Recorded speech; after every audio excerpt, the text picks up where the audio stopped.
get a bit of a break in. For those that were here during the last session, we were right down the bottom of the tech stack or the internet stack. We're coming right back up to the top of the stack for the next session. And the next panel, which I'm really happy to be moderating, is called Beyond Consent. How do we meaningfully build trust between consumers and businesses in the internet of today and the internet of the future? So it's one where we're going to explore and imagine an internet where embedded trust and responsible data use is the norm. Full speaker bios are on netthing.org.au, but let me tell you briefly who we are in conversation with today.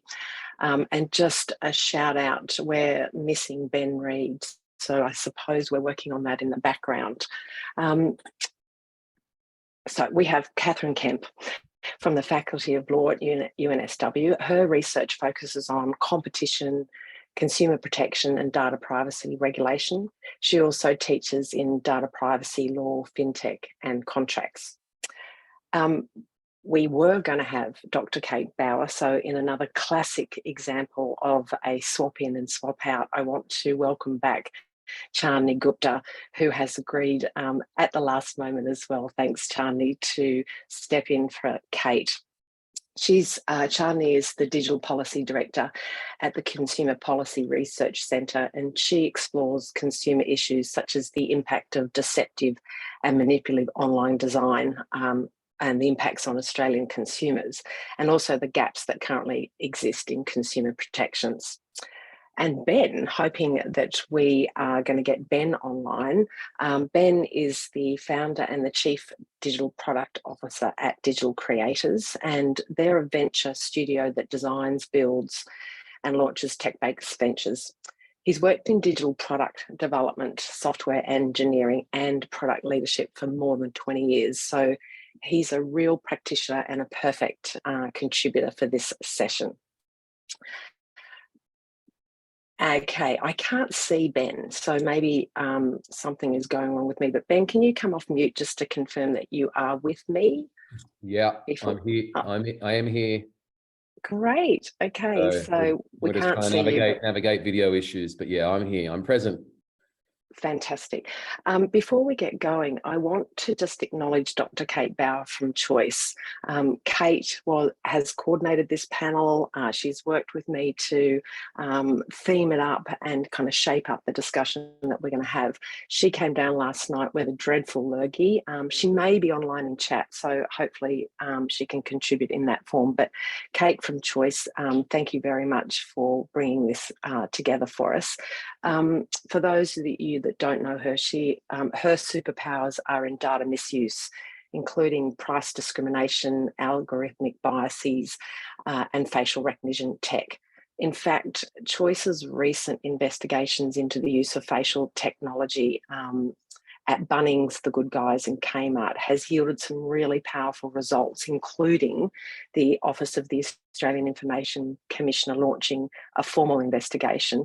And at this late stage, Kmart and Bunnings have both temporarily paused the use of facial recognition tech in their stores. More at choice.com.au for those of you that are interested in following that campaign. A couple of logistics. Ben, Catherine, Chandni, I'm going to ask you to come off mute and stay off mute if that's okay with you and your background will allow it. That way we can just have a more free-flowing conversation. So with that in mind, let's get into it. And I want to kick off with Ben. Ben, you've worked with dozens, possibly dozens and dozens and dozens of businesses building new products over your 20 to 30 year career, as well as founding some of your own. Set the scene for us. What are the main considerations for business in terms of building trust? Thanks, Sandy, and good to be everyone. Yeah, it's an interesting one. I think the upfront depth of thought is really important, and three things in particular that I found really useful is really getting the key questions right up front. So putting that user hat on and going, if I was a user of a product or a service that I'm offering, what would I want to see? in terms of trust with this business, and comparing it, say, with trust that we would expect in the normal world, and things that we'd want there around, transparency, bring in, human touch, consistency, respect. So putting that user hat on, often it's good to think through questions like progressive forms of trust, and not having trust and consent as this once-off upfront thing that happens, but how you can build and develop that over time, and looking at not just the rules you need to comply with, but actually really thinking through the intent of those rules and how you might flow them through. So making sure that you're unpacking it and not just treating it as a tick the box exercise. And the good thing I found too is on some of the areas here is you don't just have to guess some of these things. You can do some user research and validation up front. And you can go out to market and say, potentially, we particularly for new product or service offerings, this is the offering, this is what we'd like you to provide us in order for us to give you this service. How might we give you confidence that we're going to do the right thing, and that you understand why you're giving us certain data and why we're using it in certain ways, and figure out what not just the right messaging is, but actually the right way that users want that to be flowed through their whole experience. I think the second thing is really thinking about the trust and consent as a user experience or a journey in its own right. So, of course, you've got to get the upfront sign up, onboarding. That's sort of your first date with a user, but how does that play out over time? How might you make the experience visual and interactive, but thinking through the full journey includes the offboarding as well, and if someone wants to leave your service, and making things like the right to delete accounts and right to erasure, something that's doesn't create a barrier, and that people might actually have that experience still as a lasting mark of saying, hey, they at least let me leave the service in a way that was frictionless for me. The third thing is often there's this marrying up at the front end, commitment and promise versus the back end. And so really thinking through, often from an operational level, like who has access to the data, principles, like the principle of least privilege, and making sure that the commitment that you've said to users actually flows through, particularly when you think through, access accounts, who can see what data for what purposes, how you might be storing data over time. It's really making sure that's been consistently thought through, and you also have thought through edge cases and where things can go wrong. So those are just three of the key things that I think business should spend time on up front, and that can help set up for longer term success. Thanks, Ben. So I'm hearing here, and I'm an advocate of it as well, this idea of an exchange, right? Trust is bi-directional. And if we want trust and buy-in from users, then we as businesses need to demonstrate that we are taking those sorts of issues seriously, and indeed designing our systems where they do as minimal harm as possible and come at it from the perspective of the user. Charni, given that, yesterday you shared how CPRC's research into deceptive and manipulative design reveals some of the harms of this practice, and it's a loss of control over your personal information.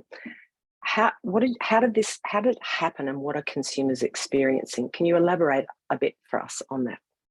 Of course, and thank you for having me, and hello to all the other panelists. Well, we live very much in a data-driven economy. So online, every step of the way, we seem to be continuously prodded to share more of our personal information. And so deceptive and manipulative design, also known as dark patterns, they're features that are embedded on websites and apps, and they purely exist to influence our decisions, our choices, and our experiences. And in our sweep, we found many design examples where the ultimate goal of the business was to use the design feature to extract more data from the consumer.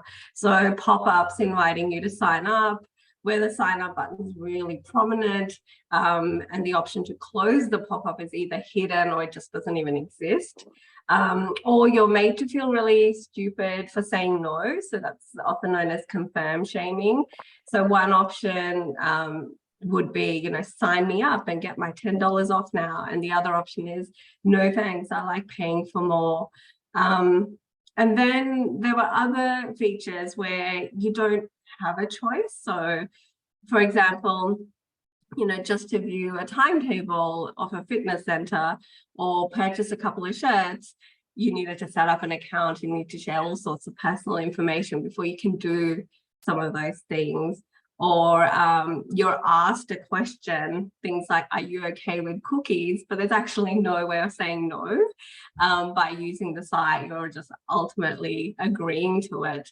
And our research found that in addition to impacting people's well-being and costing them money as well, many are feeling that they're losing a control over their personal information. We found that, you know, more than 1 in 4 consumers created an online account they didn't want to. More than 1 in 4 accidentally signed up to something, and 1 in 4 shared more personal information than they actually wanted to. And for younger consumers, those figures only got worse. So people aged between 18 and 28 were 34% more likely to create an online account they didn't want to. And it's thanks to these designs, which just continue to nudge us to part with more of our data, means that the experience at the moment is one that is really leaving consumers worse off.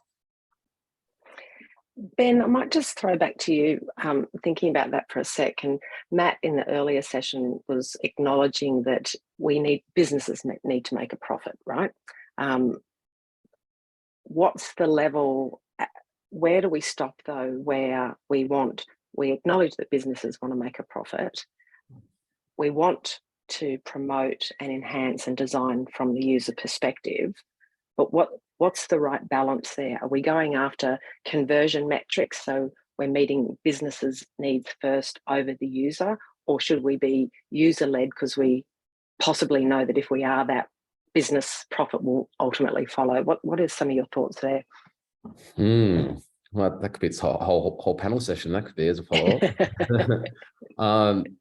Look, I think there's been a bit of a naive approach a lot of businesses have taken, that you know, let's just collect as much data as possible. We know that might help us tweak our service and personalize, and we might use it down the track. And so I think it's been very short-term driven and not thinking through medium, long-term consequences.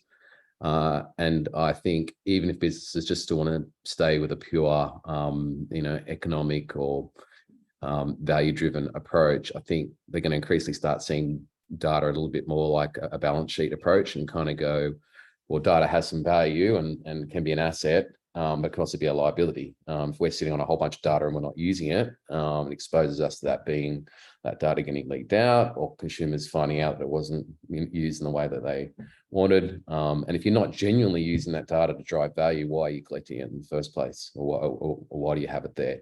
And so instead of this approach of like, if in doubt, just collect data, because, you know, more data means, you know, more things you can do with it. I think we'll see a little bit more considered thought to kind of go, maybe we actually don't want to collect this because we don't want to have this. If we're not using it meaningfully right now, then we actually just have more stuff sitting in our back end that could come back to be used against us. And I think, you know, tying back even to my first thing around the key questions up front, one of the things I often work with businesses to do is to say, you know, if you've done brand work, or if you've thought about your company as a person, or tried to personify it, how would that, you know, if you imagine that in a human environment, how would that person interact with a user? Like, put yourself in more of that perspective and kind of go play that out, and imagine that person interacting with a user.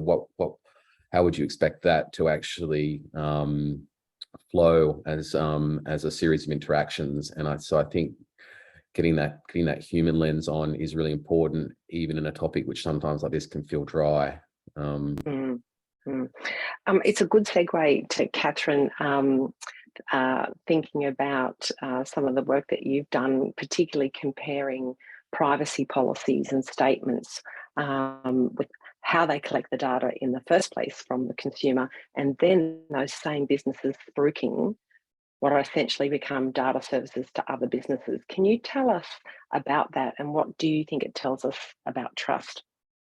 Sure, and thanks for having me. And just before I do that, I'd like to pick up on something that Ben just said there as well, talking about that potential for data to be both an asset or a liability, and sometimes privacy advocates have referred to it as a potentially toxic asset for the reasons that Ben gave there.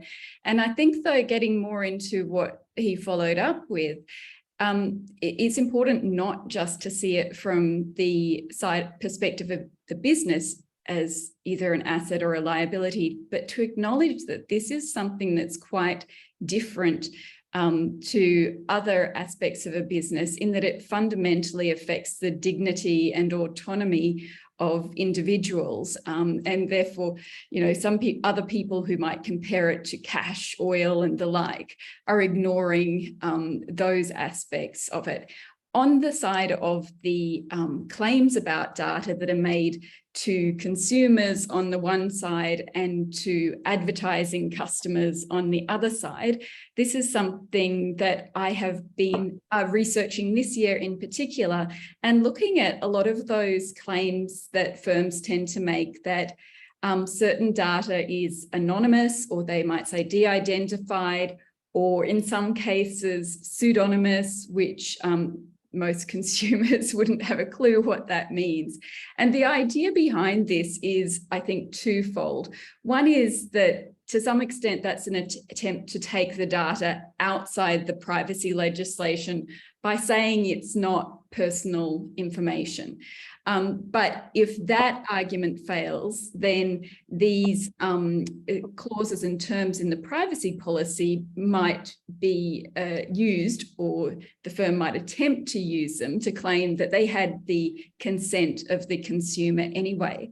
But I think that in a lot of cases, the claims that this information is anonymous, or that, you know, we don't use your name or email, or it's a pseudonymous data, is quite disingenuous and inclined to mislead consumers, because you see that version on the one hand, and then in stark contrast, you see firms then turning to their advertising customers, say in the ad press, and boasting about how many million individuals they can track.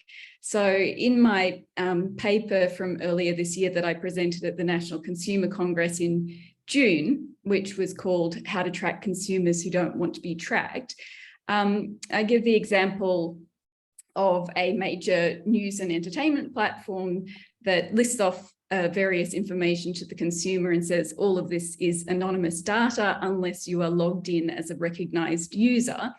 And then later on a podcast to the advertising industry, they're keen to say that they can put their hand on their heart and say they can recognize 16 million users, and that they can do that across various websites and even through their offline activity, and that it doesn't depend on user logins. And you can see that there's very different incentives there in what's being put forward to the different sides of the market. It's complicated by the fact that there's not actually a definition of anonymous information under our privacy law. And if this was scrutinised under our Australian consumer law, and I believe these claims should be, and as a matter of law, they certainly can be, then it would be a question of how the consumers are perceiving that, and what the relevant average consumer would take that to mean if you're saying it's anonymous, or we don't use your name or email, or it's pseudonymous. And a lot of them would take it to mean this information isn't going to affect me. It can't affect how you interact with me or what's targeted at me and so forth.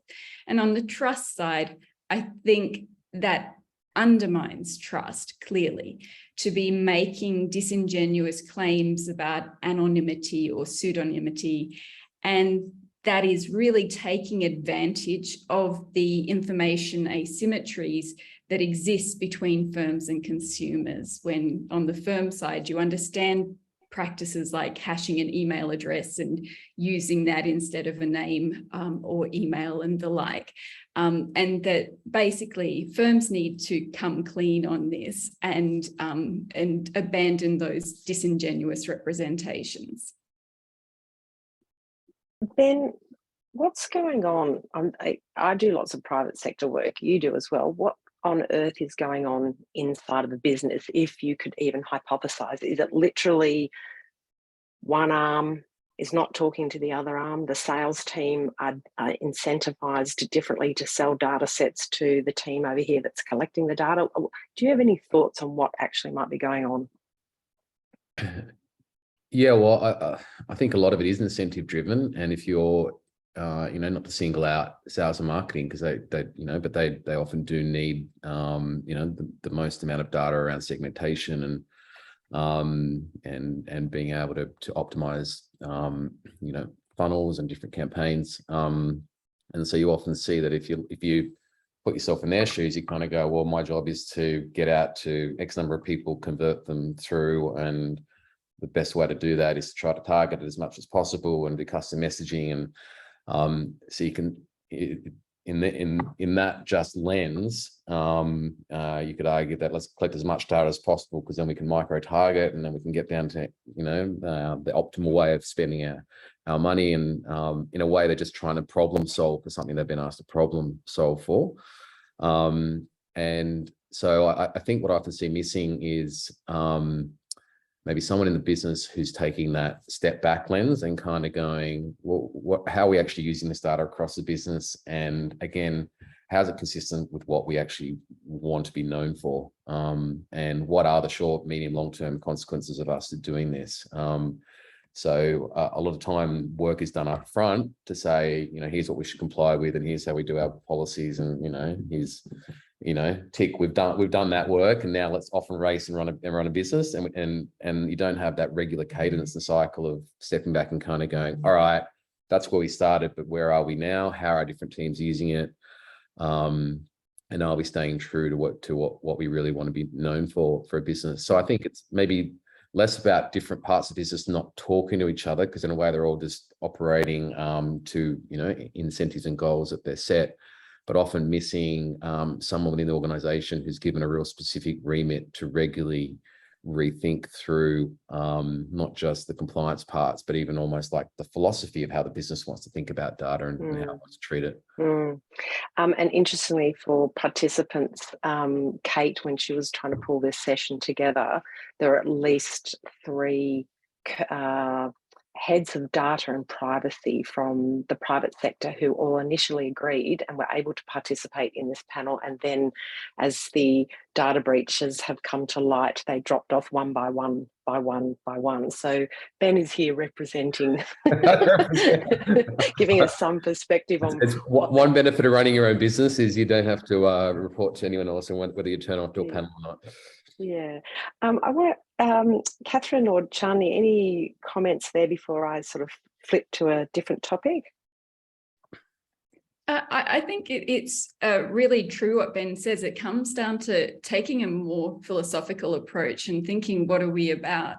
And recognizing that part of that can be realizing that it's in the business interests and definitely the customer's interests that you exercise some self-restraint, and that I think to a large extent, a lot of businesses have been treating this like some kind of all-you-can-eat buffet. Let's just sort of take what we can. It's free, and we'll just sort of see if we actually want this later. And it reminds me, my little brothers used to say at those all-you-can-eat buffets, I'm going to make myself sick. And I think that's really what businesses have been doing, and it's time to slow it down and say, we are actually going to restrain ourselves, because we can see what happens when you get excessive about this. Thanks. And when we see, in the short term, sure, there's data and financial gains, but even in our research, we've seen consumers,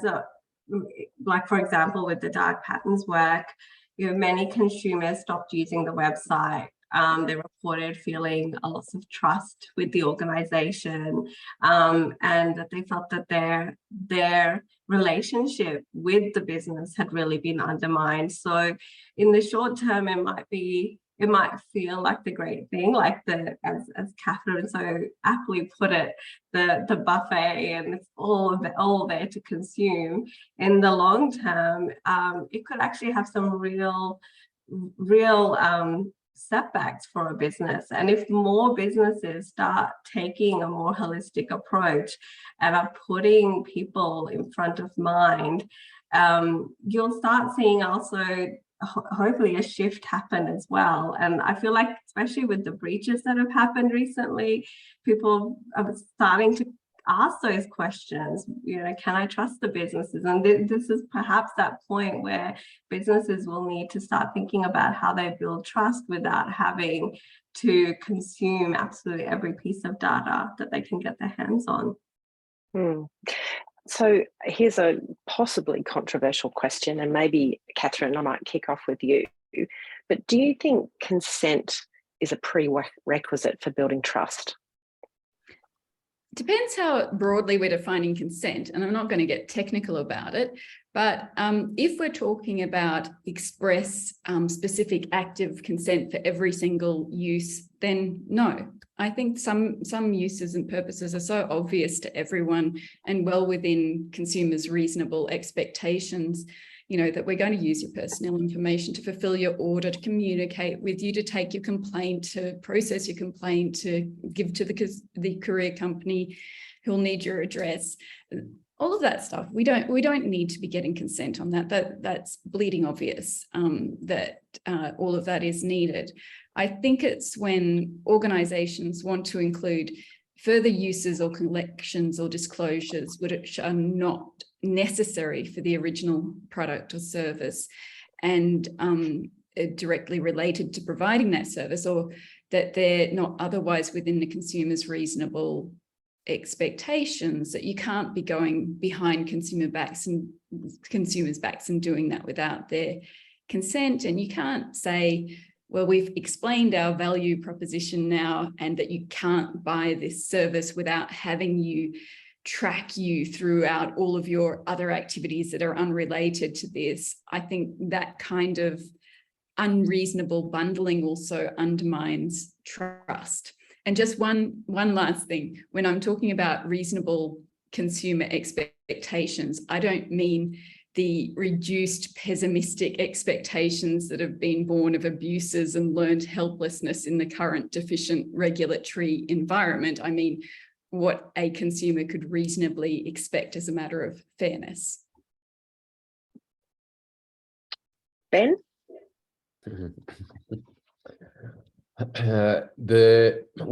Catherine very, very well spoke to the, I guess some of the considerations in, explicit versus implicit consent as part of, using products and services. I think there is, in many cases, still some value in making consent explicit, and maybe even the case that you gave there, Catherine, of like giving an address, say, to a courier company. There could still be benefit in saying, hey, we need this address, obviously, because we need to deliver it to you, but just so you know, this address stays with the courier driver and we're deleting it afterwards. And, you still have opportunities, even in obvious use cases, to be clear about what might happen to the information before and after, without going over the top about it. I definitely think, again, about consent as a progressive thing as well. So it might be different if it's just a once-off transaction of buying something online or what have you, but with many of our products and services now, they come in a subscription form, or we've got a longer term relationship with the business. And so thinking through that as a not just a once and done thing, but maybe the consent I give up front is actually a very small thing that's just necessary to use the basic part of what you offer. And then as I get to experience and it adds more value, then I might ask for more consent, rather than feeling like we've got to have all consent done up front.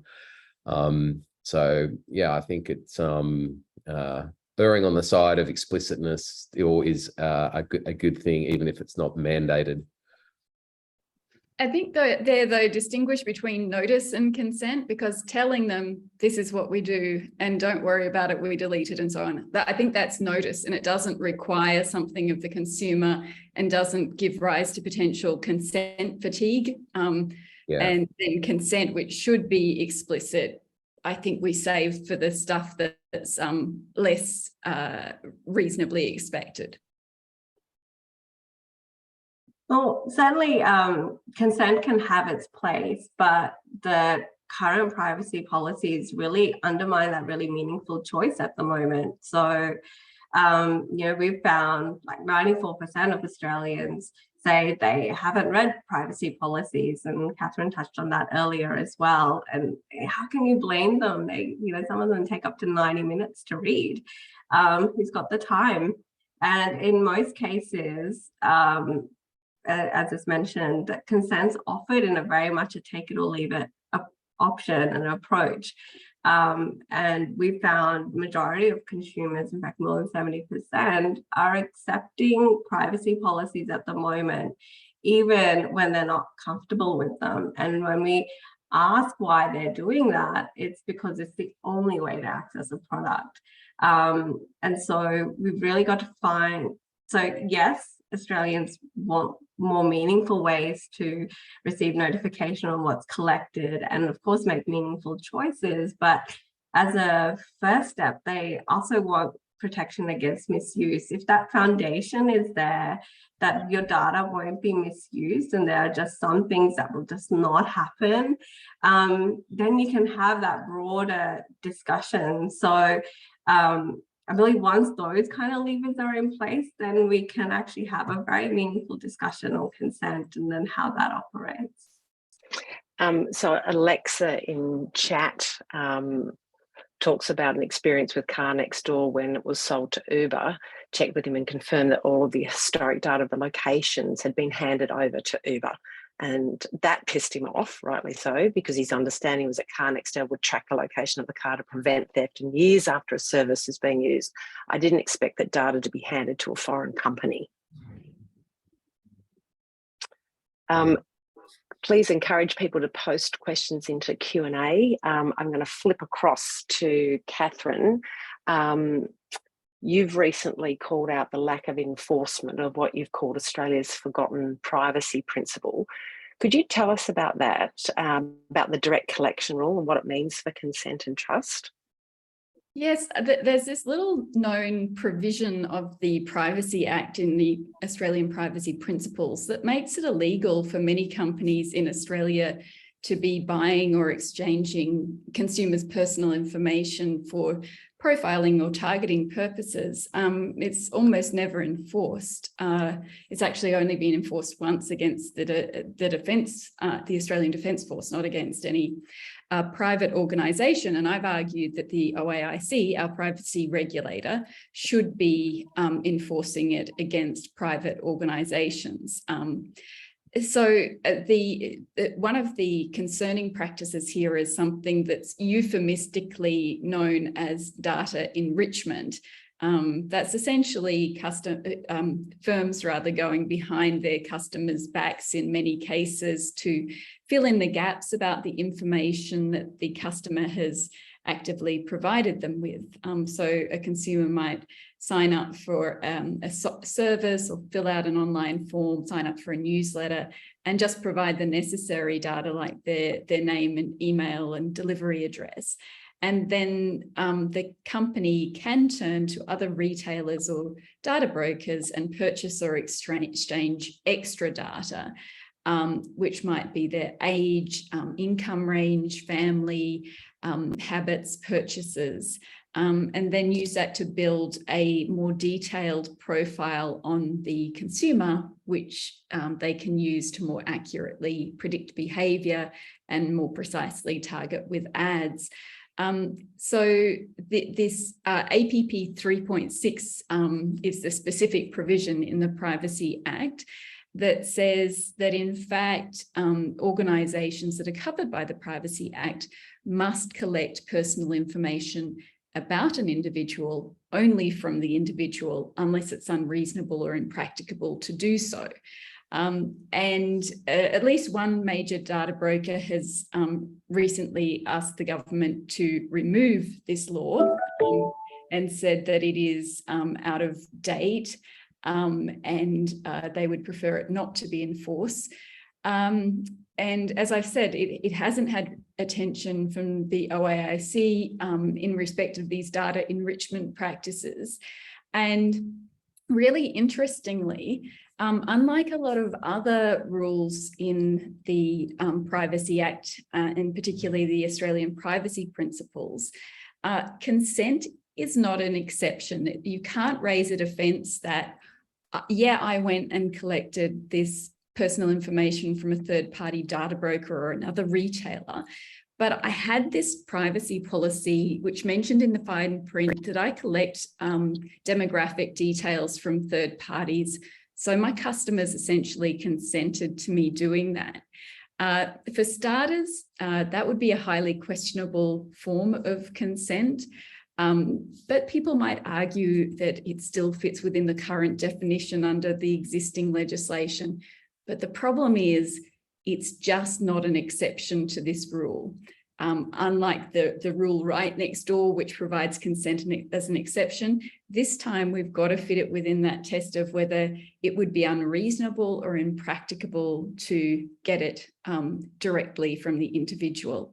And in my view, if they're your customer and you could go to them and say, can I have your income range, your marital status, how many kids you've had, and you know, what you're buying on other websites, they'd quite likely say, get lost. And this practice of going behind their backs to third parties, I think recognizes that and is just bypassing the customer to do that. So I think it should actually be enforced against these companies. I think it would be a major upset if and when it is enforced, and that it is one of the ways that we see that consent is already, in some cases, not enough to justify certain practices. And I think we will see more of those kinds of rules in future that are substantive rules that say you can't just go through the motions of saying that you've got consent and therefore make everything okay. There will be areas where by law we say you just can't do that. Thanks. Ben, Chani, any responses there before I move on? Any thoughts? Well, just on that, look, currently many of the cases that you see regulators investigate are the ones that they've received reports from individual consumers or consumer organizations like Choice. So that onus can't remain on us to continuously identify and report harm in order for action to take place. So we need to start seeing enforcement models that really involve more proactive surveillance. This is something we've actually been championing for a little while, but we know that for that to happen, we need to see regulators being supported to build their capacity and capabilities. Like, we need regulators to be well resourced to actually proactively investigate and enforce breaches. They also need to be starting to think about recruiting a more diverse skill set into their workforce to not only understand the implications of the law, but also the technical architecture that sits behind some of these really complex business models.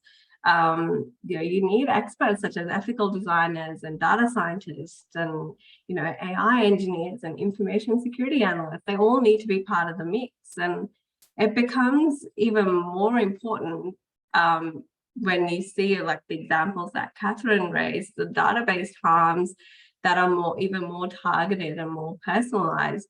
So you need enforcement teams to be able to really scrutinize the architecture in the background and really be able to identify if it's going to lead to harm well before mass harm has actually taken place. So I'm going to start to bring this to a close and shape up. Joanna referred to it yesterday as if you had a magic wand. Chandni, you've talked about a direct ask here of the regulators. Catherine, and you may, Chandni, you might have something else, which is your key takeaway, so keep that in mind. But Catherine, I might kick off with you and then hand over to Ben. Catherine, what's the ask or the request or the key takeaway that you would like to share with us today? Is it, for example, a direct request to the Office of the Privacy Commission, Information Data Commissioner, who are they that you were talking about before? I see. Yeah, I would be delighted to see the OAIC enforce APP 3.6. I think that would be a massive move on their part. And I think it's inexplicable that the rule has been sitting there without enforcement. And Narelle notes that there's an ongoing training requirement in the Privacy Act. I didn't know that. Is that a direct instruction to businesses? I don't know. Oh, I didn't see what was the comment? There's a requirement for ongoing training in the Privacy Act, IIRC. Yes. If we're referring to businesses there, that would be part of their obligations under APP1, for example. Right, great, thank you. Ben, takeaways, key thoughts, big asks, instructions. Going on. How long we got? 45 minutes? No. Look, it's a interesting topic, and I think it's often thought of in a very dry way. I guess my one takeaway is potentially, again, I'm probably coming from businesses thinking this topic through, is to think through this from not just a depth of thought up front, but an ongoing basis, and actually really treat data and consent as part of the experience that you are offering overall. And to potentially not think of it in a dry way, think of it in a positive light as well. A lot of businesses have been able to actually use this and make a differentiator for them. Apple's gone a long way to kind of say we're the data privacy platform who respect your data and your rights. Signal's done that in the messaging world. And there are lots of other little examples, like enabling people to maybe, view a product in guest mode, or not have to give any data before they see what you offer, minimum viable information to sign up. And so there are lots of little ways to actually surprise and delight and actually stand out in a way, because so many other businesses are just going either lowest common denominator, or in many cases are arguably not doing the right thing. So in a sea of mediocre, you often only have to do a little bit to be not mediocre. So thinking of data and consent, not maybe in just a dry form, but also in a way where you might position your business and not just develop trust for what you're doing right now, but if you're going to offer new products and services in the future, I'm way more likely to trust you for those if you've done the right thing with the first thing that I've used for you. So that positive framing, I think, can have a compounding effect. Yeah, awesome. Chandni, we talked about a direct ask or request of the regulators. Any closing thoughts on takeaways or other requests? There's so many requests, but I might just say just one thing, that for too long, the focus has been on what the consumer can do to protect their privacy, what settings they can adjust, what tools they should be using. And the onus can't remain on individuals anymore. So we really need government to put clear guardrails in place on what is okay to collect, what is not okay to collect, and also look at modernizing the definition of identifiable data.